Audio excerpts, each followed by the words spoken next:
Bonjour et bienvenue sur cette nouvelle vidéo. Aujourd'hui je vais tester les Sennelier Ink Brush. Oui, vous avez bien entendu, c'est le grand retour de l'aquarelle en vidéo. Premier point sympa, ce ne sont pas des feutres aquarelles, mais bien des pinceaux à réservoir. Par contre, quand on compare les pointes des Ink Brush avec les pointes de pinceau que j'ai l'habitude d'utiliser lorsque je fais de l'aquarelle, on sent bien que ça va demander un peu de dextérité pour réussir à peindre en détail. Comme d'habitude, je commence avec un petit swatch de toutes les couleurs qu'on m'a offert. Parce que oui, c'est un de mes abonnés qui me les a envoyés.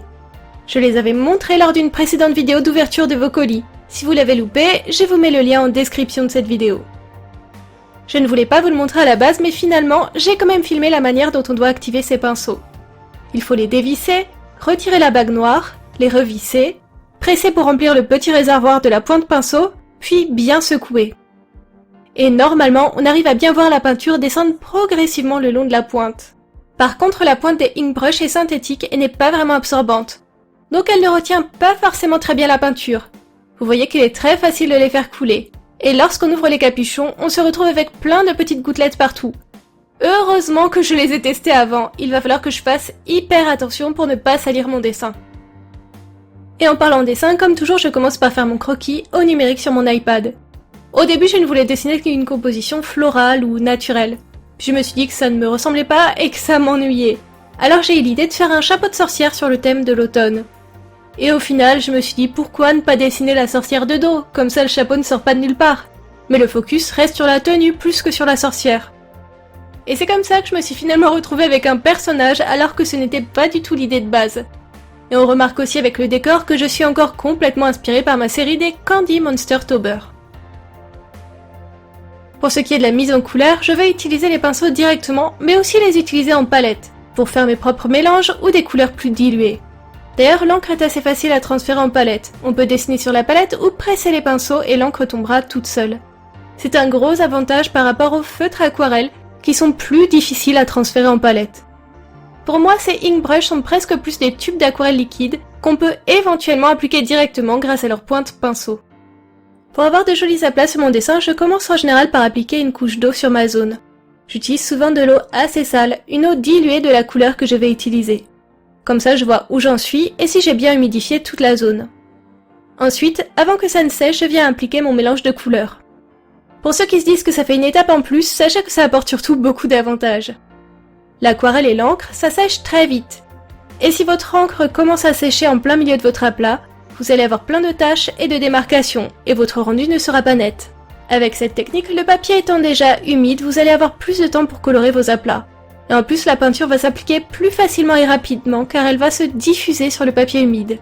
Il sera aussi beaucoup plus facile de ne pas dépasser, enfin, si vous avez appliqué correctement votre couche d'eau.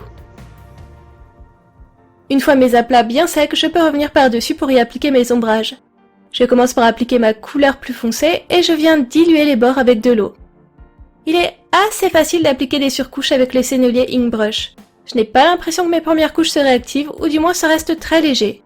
Pourtant, j'ai parfois vraiment beaucoup insisté. Par contre, si pour l'instant j'ai été assez gentille dans ma review, il faut bien que je vous parle aussi des mauvais côtés de ce médium. Vous vous souvenez quand je vous ai dit que les stylos goûtaient facilement? Eh bien voilà à quoi ressemble ma main. Et je n'ai même pas encore utilisé les Ink Brush directement. Je me suis contentée d'ouvrir les bouchons. Et lorsqu'on regarde ce qui se passe dans un capuchon, on voit très bien le problème. Et ça ne le fait pas que sur ce pinceau, ça me le fait sur absolument tous. Pour la tenue, je suis partie sur du rouge, parce que je me suis inspirée de la manite Tumouche dans mon design. D'ailleurs, les manches sont clairement mon plus gros clin d'œil aux champignons, même si Blacky déteste la partie beige des manches censée représenter les lamelles de mes amanites. Mais moi j'aime bien ce détail, même s'il est étrange, donc je suppose que d'autres personnes seront de mon avis. N'hésitez pas à me dire si vous êtes Team Eki ou Team Blacky en commentaire. Pour les ombres de ma tenue, j'ai décidé d'utiliser directement un Ink Brush, histoire de ne pas tous les mettre en palette. Le fonctionnement est concrètement toujours le même. J'applique ma couleur et je viens la diluer avec un autre pinceau et de l'eau. En gros, rien ne change, sauf que je n'ai pas besoin de faire un nouveau mélange. Je vous avais dit que je trouvais la pointe de ces pinceaux un peu large, mais en fait il est quand même possible d'être précis avec vu qu'ils sont très pointus.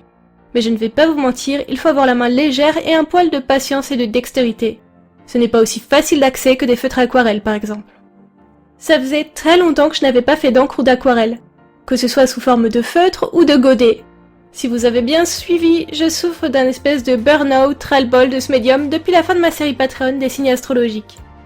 Je trouve toujours le rendu aquarelle très beau, c'est juste que je ne veux plus en faire pour le moment. Et clairement, je ne m'en suis pas encore remise, j'ai assez souffert lors de cette mise en couleur. Ou du moins, je l'ai retardé le plus possible. J'ai traîné sur toutes les étapes, j'ai vraiment eu beaucoup de mal à m'y mettre. Alors, profitez bien de cette vidéo, je ne sais pas quand est-ce que j'en referai une avec ce type de médium.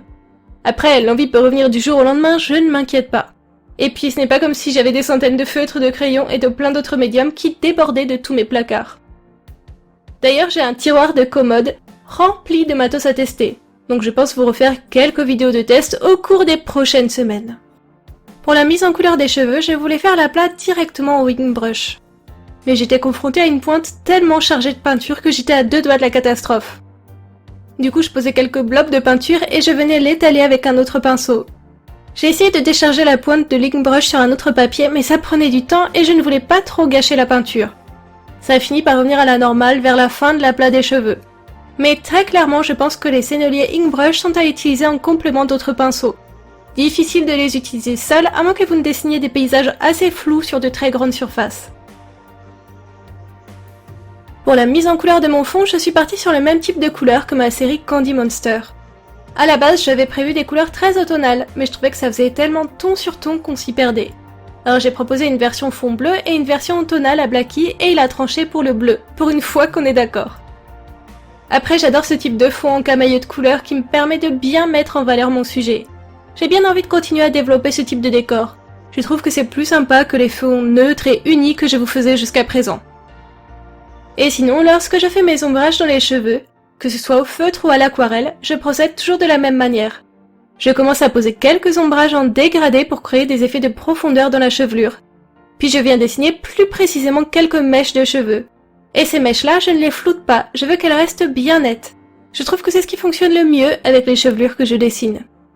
Je vais être honnête avec vous, j'ai trouvé ça très sympa de ne pas avoir 1 centimètre de peau à mettre en couleur cette semaine. En plus, je crois que c'est la première fois que je dessine un personnage de dos. C'est sympa, ça me permet de me concentrer sur la tenue. D'ailleurs, on entre tout doucement dans les dernières petites finitions. Comme lorsque je travaille au feutre, je finis avec un peu de crayon de couleur pour ajouter quelques contrastes. J'apporte quelques touches de Posca et je repasse par-dessus mes ancrages pour cacher et corriger les éventuelles bavrilles. Je sais que beaucoup de gens préfèrent l'aquarelle sans contour, mais je ne suis pas encore assez précise pour m'en passer. Petite surprise, je viens d'ajouter ce dessin en planche de coloriage numérique sur ma boutique Etsy. Alors si ça vous tente de faire votre propre version colorée de ce dessin, je vous ai mis le lien de ma boutique en description de cette vidéo. En attendant, j'espère que le dessin du jour vous a plu. Est-ce que ça vous a rendu curieux de tester les senneliers ink brush ou est-ce que ce n'est pas du tout votre truc? Dites-moi tout en commentaire. Et ce week-end, pas de live Twitch. Alors prenez votre temps pour me rédiger un beau pavé. Allez, à la semaine prochaine!